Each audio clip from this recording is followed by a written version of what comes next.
All right, what it is, you guys, it is Yo Girl Cadillac. I am Cadillac Dixon. I'm the drama life prison wife. I'm the legally blind artist that is rapping and painting for justice, hoping to see justice before all fades to black. Yes, hiss your girl Cadillac. Anyways, today we are coming through on March, what is it, 18th, 2025. This is my day 2 out of ICU. Oh, that rhymes. And I wasn't even trying to rhyme, but it was right on time. Girl, I know I'm joking around, but life has been lifing for me. So, only reason I'm going to tell this story time is so that, is it blurry? So that other people know what to look for if them or their loved one is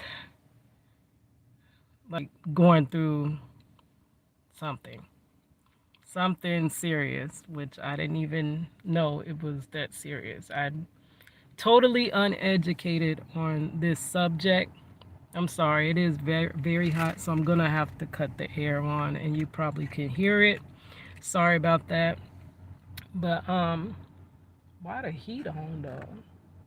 Don't even feel like air. Okay, guys, so I'm gonna try to tell this quickly because my daughter is on her way and I'm gonna have to meet up with her.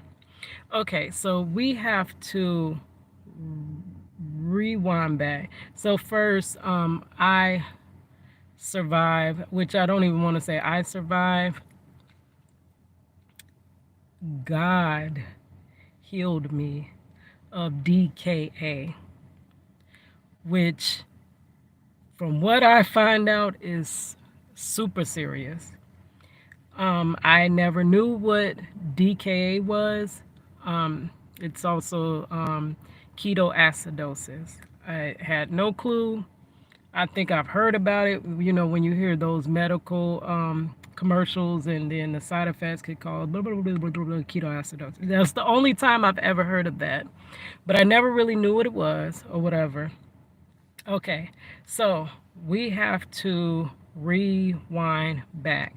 This is where this ketoacidosis started for me.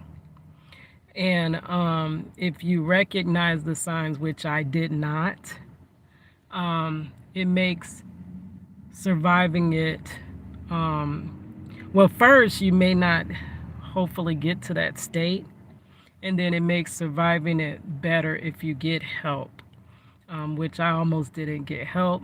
My daughter is the one that's like, Mom, you're going to the hospital. So money, you save your little mama life. Okay, so let's go back.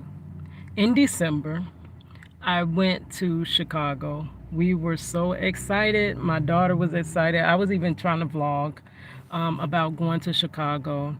Now, we're Floridians, and I was born in Chicago, but I was raised here in Florida.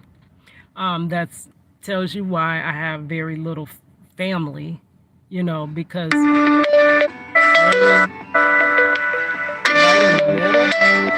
on a second, guys. I'm sorry, guys, and I hate the in between the video, but I might go back and clip them out. It does downgrade and make my video just horrible, but I'm just gonna keep on trucking. Okay, so went to Chicago. I am a Floridian. I was born in Florida, which is why we have very little family here. I was born in Chicago, but raised in Florida, which is why I have very little family here in Florida. All of my family extends to Chicago, some in Mississippi, but mainly Chicago, right? Well, that kind of migrated from Mississippi. So originate from Mississippi, migrated to Chicago, right? So I grew up here in Florida. I always longed to have family and most of my family is in Chicago. So I treasure um, those um, family ships, like relationships and stuff like that. But we would always just visit, but it always felt like we were kind of, you know, you're part of the family, but you feel a little different because you're not like there like with all the cousins that know each other and this and that. Like you kind of distant cousins and stuff, so you're distant family. So I love Chicago. Love it, love it, love it. I always loved going back. I used to spend my summer with my grandmother in Chicago, West Side Chicago. Um, so, needless to say, but I hadn't been back to Chicago in so long. And whenever we would go during summertime. My dad would never go to Chicago during the winter, ever, ever, ever, ever. This was my first Chicago winter ever that I visited, that I've ever been in Chicago in winter.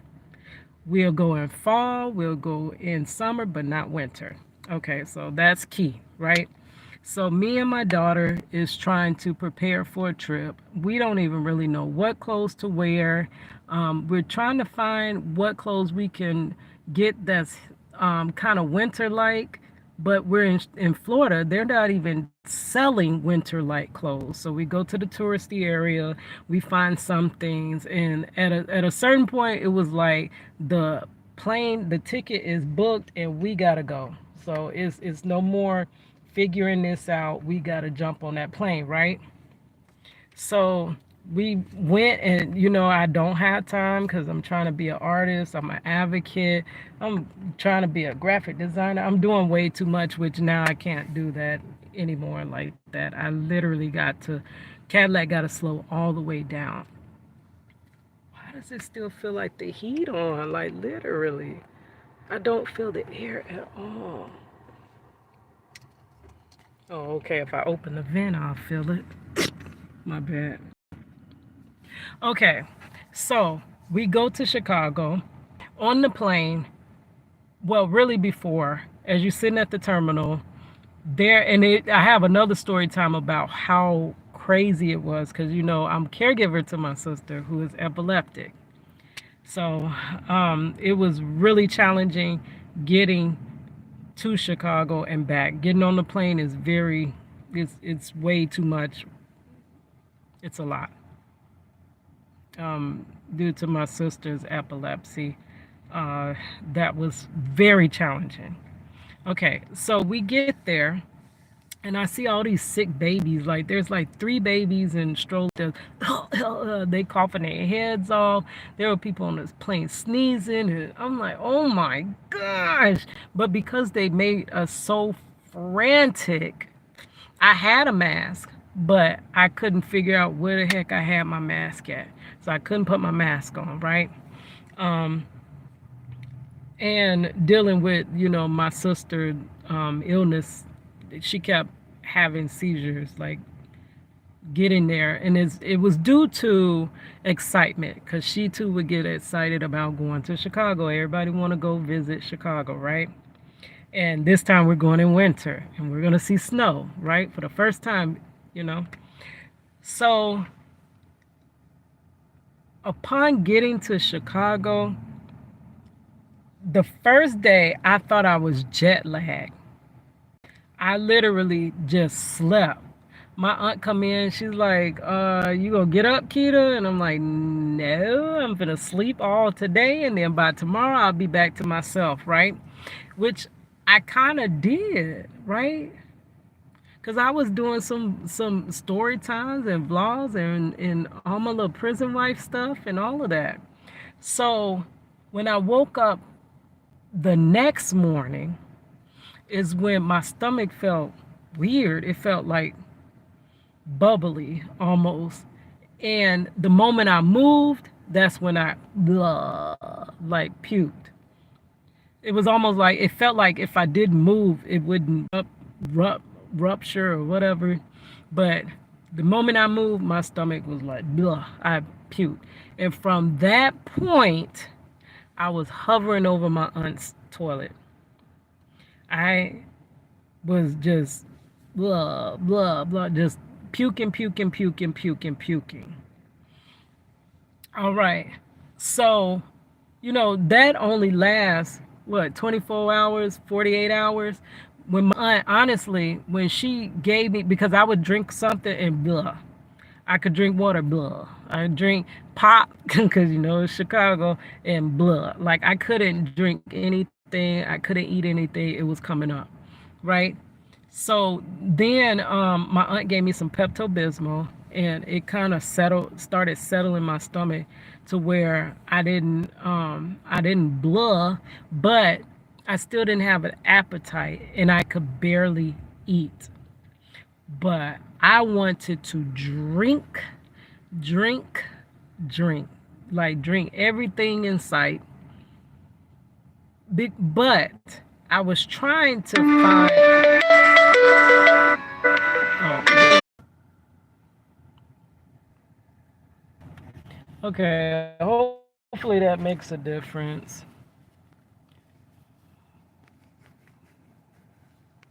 And my phone overheating, which I don't even know why, because I'm in the air conditioned car. Okay, so that day I was just puking, puking, puking.